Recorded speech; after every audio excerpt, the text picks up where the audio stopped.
Hey, my name is Jade Raymond, and I'm the producer on Assassin's Creed. Today's Dev Diary is about art direction. One of our main objectives was to, of course, make the art direction as realistic and as close to the historical references that we found.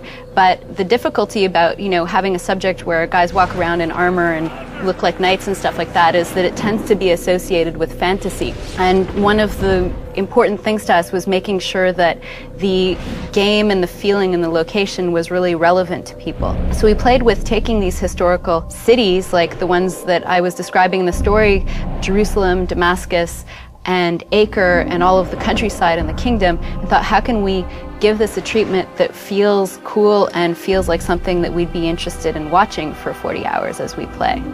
Now, we've made a huge kingdom, 3 huge cities, and it could easily get repetitive, and we didn't want that to happen. These cities in medieval times were bustling with all kinds of people, all walks of life. You have to have the poor citizens, you have to have the rich class, you have to have the merchants. These cities are being controlled mostly by the military, and basically this amounts to a whole lot of characters to create. But we have over 300 different characters to create, and that's just the completely unique versions. On top of that, we wanted to make sure that when you're going through these cities, you don't see the same person a bunch of times. So a big focus for the team was the crowd, and basically we had to put a lot of energy not only into the gameplay, but how they look. And that means that the art director and the whole art team had to put a lot of time into thinking how we would make this crowd interesting.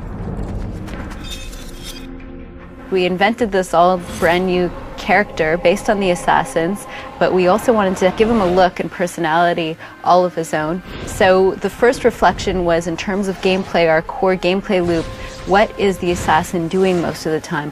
Well, what you're doing is you're investigating, so you're mapping out your territory, really trying to pinpoint and locate your prey, and then once you focus in on your prey, you go in quickly for the kill, and then you get out of there. And when we thought of what you're doing most of the time as an assassin, it made us think of a bird of prey.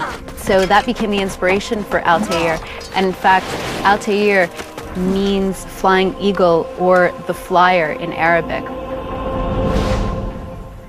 If you notice, he's wearing a hood which has a little point in the front, and he has a robe that kind of splits out on the sides, and when he's in movement the sides flip up, and if you were to look at a shadow cast from the side of him, you'd get the angle of the point of the hood and then the sides of the skirt flapping up, and you'd get the shadow of an eagle.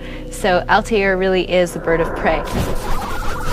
That about sums up art direction. Hopefully you still have more questions that I haven't answered, and there are going to be more developer diaries where we go into detail on all kinds of other subjects.